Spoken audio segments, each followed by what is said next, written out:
Айтқаным кеби более акция кетті ве мен әбеттеки чоқ аписте олған балаларны шақси білем, ама олардың арасында бір инсан бар, кімнен мені хаятым чоқ елар девамында бағлы еді, бұл Марлен Асанов. Бұл инсан ақында, бұл біздің ветандашымыз ақында бүгін бірқач лаф айтмақ истередім ве мен де бұл акцияға бұл икаемнен қошылмақ истередім. Біріншіден, Марлен Асанов халқымызны, біздің қырым-татар тарихымызны севген бір инсан. Бұл севгі неден ибарет? Оны бабасы, анасы Қырымға азат олғандан соң бұл севгіні ашладылар. Ве Марлен Асанов өзіні хаятын неден құрмаға башлады. Бұл севгі үшін біріншіден өзіні хаятыны Қырым-татар тілінен бағлады. Ве филология факультетіне кіріп, оқып, оджа оларақ чықты университеттен. Сон еллар девамында Марлен Асанов мектепте оджалық япты, чалышты. Ондан сон Марлен Асанов бөле бір Қырым татарларының евінде Мусафир адландырылған этнографик бөле бір экскурсия япты. Ве Қырымға келген туристлер, саятчылар бұл евге барып, Қырым татарлар ақында бірінші малюматлар алып башладылар. Ве қатырлатам, бұл 90-шы сенелері дәне вақыт Қырым татарлар ақында асылды аз малюмат бар еді. Одан сон Марлен Асанов балабан бір ашхане açtı. Бахчисарай шерінде Салачих адлы ашхане açtı. Ве 16 ел девамында бұл ашханенің yol başçısı еді. Бұл 16 ел içerisinde elbette ki insan өзіні çok тарафтан көстерді. 4 ел мен де o ашханеде çalıştım ve Марлен Асанов менің де yol başçı еді. Мен бұл Пейғамберіміз саллаллаху алейхи вассалам асылда бөле бір хадисі бар. Инсанны ақиқаттен тек екі вазиетте оны көрерсің ве ағнарсың. Егер де сен оннен иш япсаң, ве егер де сен оннен yolculық япсаң.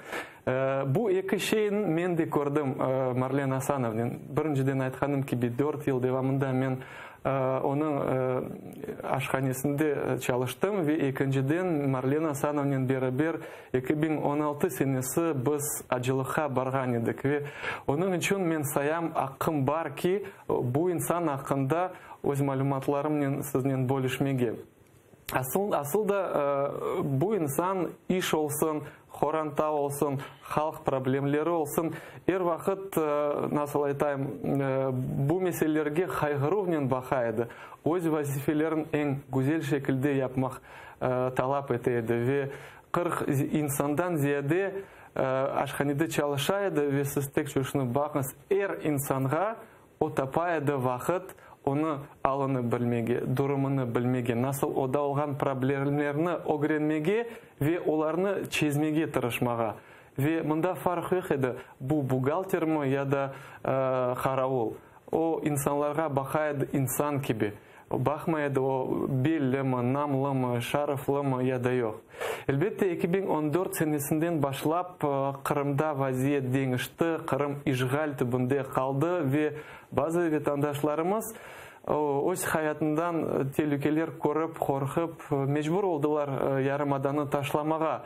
Марлен Асановға да чоқ сойлары айтайды, сен бөле диннен оғрашқан инсансың, белки де чықарсың, яда Украинаға, яда Түркияге, чүнки Русиян сиясеті бақ насыл динге ұйғын олған инсанларға бұтын Русияде басқы кете қорқмайсың, ама Марлен Асанов вақыт, дайым айтайды, Қырым менің топрағым, ветаным, ве ана бабаларым, мен де мұнда қайттым, мұндан кетмемек үшін.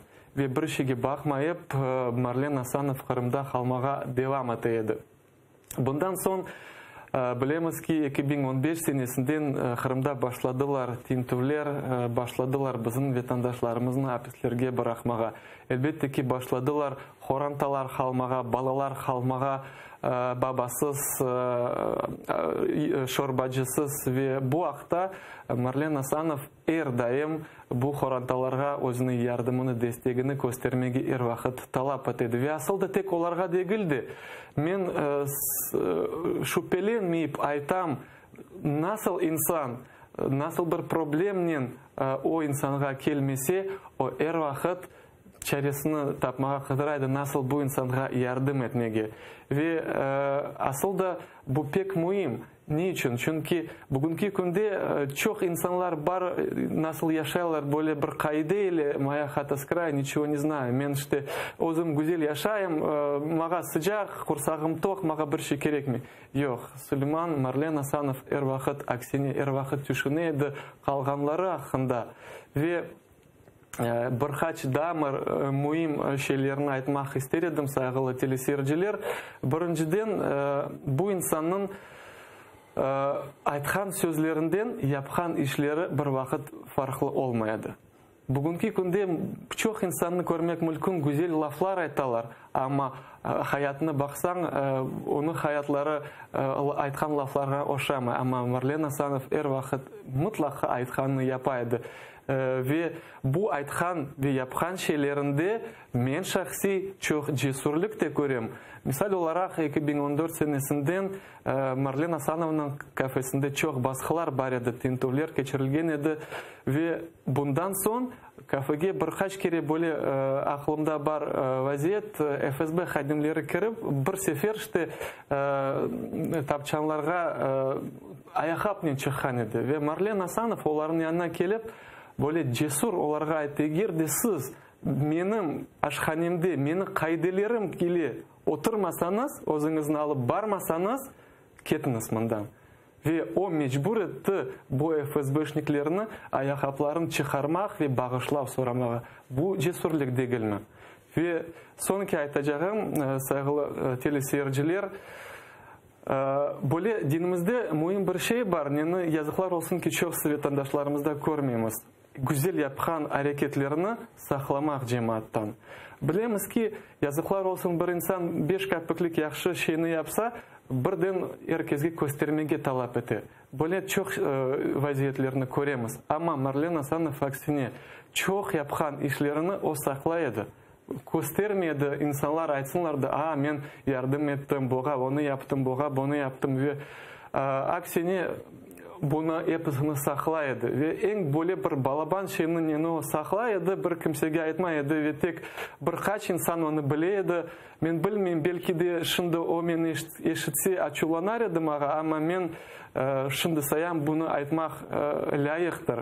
Marlen Asanov Kırım'nın bir köyünde bir güzel cami kurdu. Ama bir insan aslında böyle cemaat arasında belli değil o camını o kurganı. Böyle şekilde Marlen Asanov o güzel amellerini tek Allah için bağışlap yapmak istedi ve Allah onun razı olsun. Ve elbette ki saygılı teleseyirciler, eğer bir mabus hakkında çok laflar aytmak mümkün ve belki de başkalarının canı ağırtır. Niçin men onlar hakkında aytmayayım ama tırışacağımız bu aksiya devamında şahsi men bilginlerim hakkında aytacağım.